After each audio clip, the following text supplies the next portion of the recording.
Hey guys, it's Hannah and welcome back to the Dyslexic Reader and welcome to Novelty Chats, our Sunday bookish discussions where I pick a topic related to books and literature and booktube and all that good stuff, and then I sort of tell you my feelings, and then in the comments below you guys tell me your feelings and we sort of discuss it out.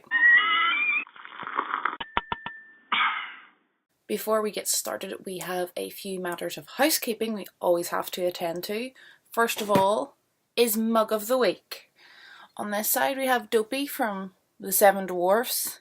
He's looking terribly sleepy in his pyjamas with his little D coffee mug. And on the back side it says, "Who isn't Dopey in the mornings?" which is me right now because this is being filmed extremely early. So this would be a good time for you guys to pause and go and get yourself a beverage of your choice to sip at while we discuss our discussion. The last thing we need to talk about before we get stuck in is a quick reading update, which I always give you guys.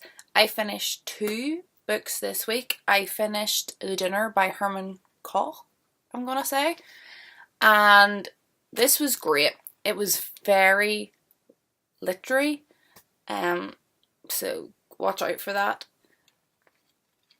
The beginning was slow, not gonna lie, but the second half was fantabulous. The first half kind of needed to be the way it was, I think, to really make the second half like an impact. So this book basically takes place over the course of a dinner in a restaurant, and it's split up into sections. I'm trying to find you one of the pages, like main course, and then there's all the chapters with the main course, and then dessert. So it's set over a meal between 2 couples, and they have both got teenage sons, and it seems like they have done something has gone on between them, and it's not good. You don't know what it is until quite far into the book, and it's just them discussing what they're going to do about it, what's happened. It's very interesting. It's very psychological. I also finished Queen of Thieves.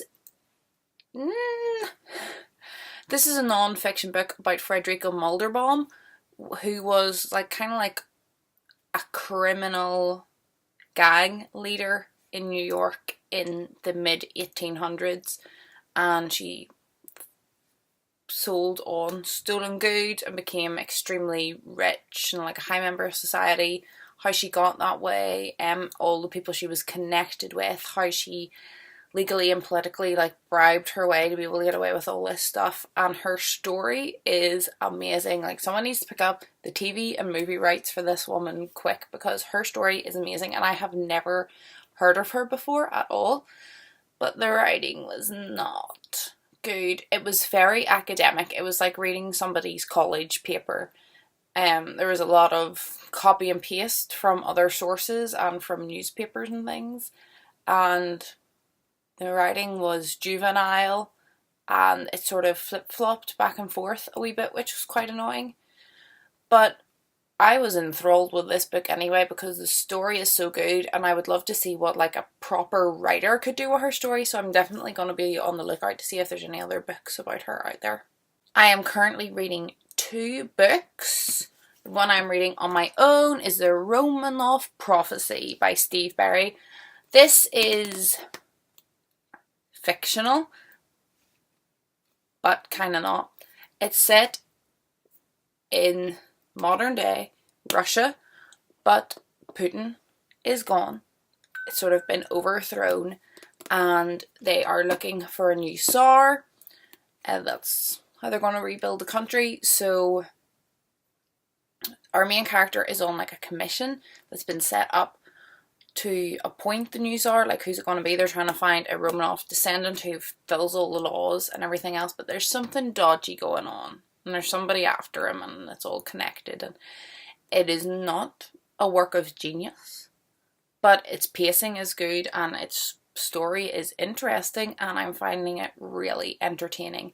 And I'm reading this as a bit of a precursor because I'm going on holiday in a couple of weeks, and I'm taking this bad boy with me, which is non-fiction, and it's the Romanovs, and it goes from 16 1618, 1613, when the first Tsar was appointed, right to 1917 when Nicholas II was ousted. So, and it's got some really good pictures in it, you guys. The later on are actual photographs, but the early ones are all portraits. And this won Goodreads Best Non-Fiction last year, and I'm super excited about this. It's a part of history I'm really interested in, so I'm kind of reading this just, you know, getting into the names and the vibes and things. And my other, like, currently reading is a bit different. It's a bit experimental. We've only been doing it from the start of the year, and that is, like, me and my boyfriend are doing, like, a buddy reads together. So we went to each other's shelves, and I picked one book off of his I was interested in, he done to mine, and then we said each other's. I had picked this book off his shelf, and he had picked this book off his shelf. He thought I would like it, so we went with this one, which is Philip K. Dick's To Android's Dream of Electric Sheep, which was the basis for Blade Runner. And yeah, we're just reading it. He reads a chapter and gives it to me. I read that chapter, we talk about it. He reads a chapter, gives it to me. I read that chapter, we talk about it. So he's read chapter 4, I've only read chapter 3, so I need to catch up on one more chapter, and then we'll have a chat about it. I'm quite enjoying the book, and I'm quite enjoying the chat. It's been very interesting. So on to the other part of the video. I'll timestamp it down below for those who are not interested. But I want to talk about reading goals. It's obviously going a lot about this time of year, people talking about goals. Do they accept them? Do they not? And I kind of wanted to give you an overshot of my opinions on it, and then what I'm going to do. So, I think goals can be great, but I also think they can be bad. And I don't think it's a problem with goals. I think it's a problem with the person. And I'm not saying, like, you have a problem if you can't set goals or stick to goals. But I think it is just personal choice. Some people they are great for, some people they are not. Reading is obviously a hobby. It is for fun. And for some people, goal takes that away. And I completely understand that. But that's not how it is for me. I find goals as great motivation and a bit of focus. Sometimes I look at my bookshelves and I haven't got that much, you know, physically unread books, but I still look at them and I'm like, wow, what do I pick next? And I feel like they give me motivation and a bit of focus, and it sort of helps me stop feeling so overwhelmed. Some people also say that they find goals puts a lot of pressure on themselves and they find that off-putting, and again, that's not how I feel, but I can completely understand. I find goals, if you set them right, I find them very rewarding to fulfill. I love hitting my Goodreads goal and all my little mini goals, and a readathon. If I can, like, tick all the boxes, like, it's just a real good feeling to me, and I don't feel bad if I don't. Some people feel bad if they don't, and then they feel like it's a pressure to do it all, because it'll be the end of the world if they don't. But I don't feel bad if I don't do them all, so I'm happy enough to give it a crack, and if I do, I feel good, and if I don't feel bad. So that's my kind of personal opinions on goals, but I would love to know your personal opinions on goals as well down below, because obviously this is my opinion, and it's not really something that I talk a lot about with people, reading goals or just general goals or New Year's resolutions or whatever. So I'd be interested to see your kind of take on it, to see if there's anything I'm kind of missing from that picture. So on to my reading goals for this year. You might think this isn't really a discussion video. I do want to talk to people about goals. Do you set them? Do you not? And why? But also it's a discussion for my goals, because I'm up to changing these. If you have any suggestions that you think I should add, do you think is a silly goal to take away, do you think I should up or lower numbers or whatever, I'm open to discuss that too. Well, first of all, our major kind of reading goal is always Goodreads, and I've set my Goodreads goal to 50. Last year I set it to 30 and blew it away with 130. But I didn't want to set it any higher than 50. I feel like last year was an exception. I feel like this year, personally, I will be busier and have less time for reading. I also, again, don't want to put the pressure on myself. Like, I feel goals are enjoyable, but only if I do them properly.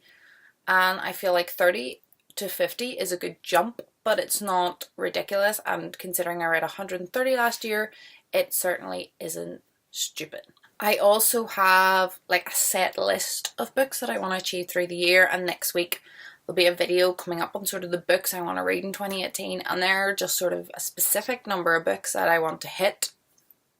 And within that, I would like to read War and Peace this year, which has always been a fear of mine. I have never felt like I could achieve it, but I think last year reading so many books really showed me what I could do if I tried. And Sue over at Sue's Book Nook was talking about this. She read it last year. It was like a read along last year, and it took 2 months, and she said it was all scheduled. So how much a day do you have to read to finish it in 2 months? And they had discussions and whatnot. And obviously that time has come and gone, but I asked Sue if she could send me just the schedule, you know, of how much to read a day to do it in 2 months, and she very kindly did. So thank you, Sue, if you're watching. And I think I'm going to tackle it either June and July or July and August. I'm going to see how my schedule kind of fills up. But my birthday is the 1st of July, so I might do it July and August so that I can start it on the 1st of July. And I just think that that'll be a cool little tidbit. So that's one of the books that I want to read, and that's a big goal for me. It's kind of outside of just books I want to read. It's kind of its own thing for me that I would really love to tick off. My next goal is kind of related to that as well, and that is I would like to focus on bigger books. I feel like last year a lot of the time I didn't pick big books up. The commitment of the time that needs to go into them scares me, and also obviously it's going to reduce your reading number. Not that that was a big thing to me, but it was in the back of my head, especially at the start of the year when I was struggling to reach that number. And not that, again, reaching that number was everything to me, but it was in the back of my head, so I wasn't enjoying big books as much. But I feel now I'm getting more and more back into reading after not reading at all for a lot of my life. I'm getting back into it again, and I'm slowly reading more and more books every year. I'm reading more diverse genres and authors, and I would really like to get into bigger books, because I do have bigger books on my shelves, because we all know I'm thrifty. We'll say thrifty, and all my books are second hand. And all my books are extremely cheap. And it's even better value if you can get a big book cheap. I feel like sometimes you get a little book like this and say it's 50p or a pound. It's still a steal, a book for 50p or a pound. But then you find a book like this and it's 50p or a pound, and it's like, what, like 5 times the size? It's obviously going to take me longer to read. I'm going to get more entertainment out of it. And so I actually own quite a lot of big books, so I would really like to get through them this year. This one is kind of the opposite to the first one in a little way, which is weird. I've gone to connected, opposite. I would like to get more into middle grade. Middle grade books was like always my bag. I loved them. I still love them to pieces. They are still personally and professionally very beneficial to me. And they have a great level of enjoyment in my life. And it's something that's always there, and I'm never really let down by, I feel. But I started BookTube with a real middle grade focus. And I liked that, I did. But as I got on, I started watching other people's channels who weren't middle grade, and I started hearing about books that I'd like. And I tried them, and I did like them, and I started looking for similar books. And I started enjoying longer books again. And I feel like middle grade has sort of fallen by the wayside a bit. And that I don't want to let that happen. I want to push myself to try new things, new genres, new authors. I also don't want to not be reading my favourites. And that same goes for mystery thrillers as well. I was always a middle grade and a mystery thrillers person. And I have diverted from that and tried new things and loved new things and hated new things, and that's great, but I don't ever want to stop reading a majority of middle grade and mystery, because that's what I love. I feel like it really grounds me, and reading those regularly really stops me slumping and feeling lost in my reading. My second to last goal is, I talked about it. I talked about this. As I said, boyfriend and I are sort of buddy reading, and we're going to keep that up for the year if it goes well, I think. And we're not doing like one a month or anything. We're just doing a chapter each. When the book's done, we'll start a new one, and it might take me 3 days to get round to a chapter, and then I might give it to him, and then within 2 hours he's at read and back to me. But that's just the way we're doing it. We're not doing it really on a schedule, and as I say, so far we're enjoying it. We're only a couple of chapters into our first book, but that was something that we would like to keep up through the year if we keep enjoying it. And lastly, and this is like my loosest of them, it was a goal last year, and it was a loose goal last year, and that is to read one non-fiction and one classic a month. And I'd done that most months last year, but not all of them, and I'm happy with the same again this year. It's not something I'm going to be like, okay, when I'm like planning out TBRs, which I don't plan TBRs, I don't do TBRs, but when I'm like looking at what I've read, I'm not like doing a checklist of all the different things I want to read. But if I'm at the library and it's halfway through the month and I can't find anything, I'm like, have you read a non-fiction this month? Have you read a classic this month? If it's new, go and look at them. Sometimes I pick up non-fiction and I think, yeah, that looks good, but I'm not in the mood and set it down. And then I have to kind of remind myself, look, it's been a long time since you've read this and this is something you want to focus on. It's been a month, you should pick up another one. And by classics, I'm not going by any list. Obviously, non-fiction's cut and dry, it is or it isn't. By classics, I'm not going through any list. I'm talking about myself. So last year, one of the ones that I counted, and it turned out to be one of my favourite books of the year, if I could find it. My handy dandy bookshelf by me was Fahrenheit 451. Now, loads of people would not consider this a classic work of literature, but in my head, it's an older book.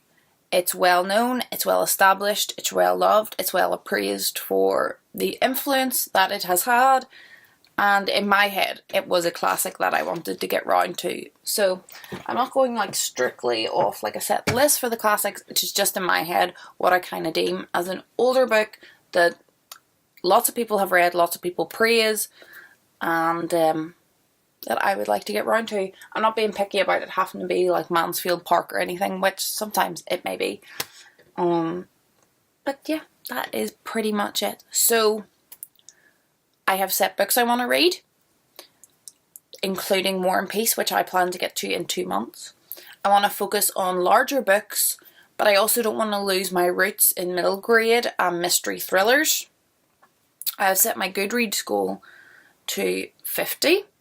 I'm reading my book with Peter that we're doing back and forth, and I want to keep loosely to my 2017 goal of reading a non-fiction and a classic a month.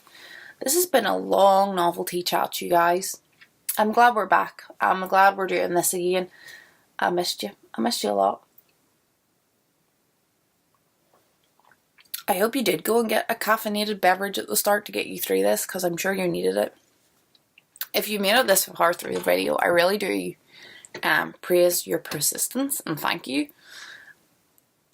That's pretty much us for today. We're back to normal scheduling on the channel. So Wednesdays are miscellaneous videos and Sundays are discussion videos. So keep an eye out for those in the coming weeks. I hope you're all happy. I hope you're all healthy. And hopefully I'll see you in my next video. Goodbye.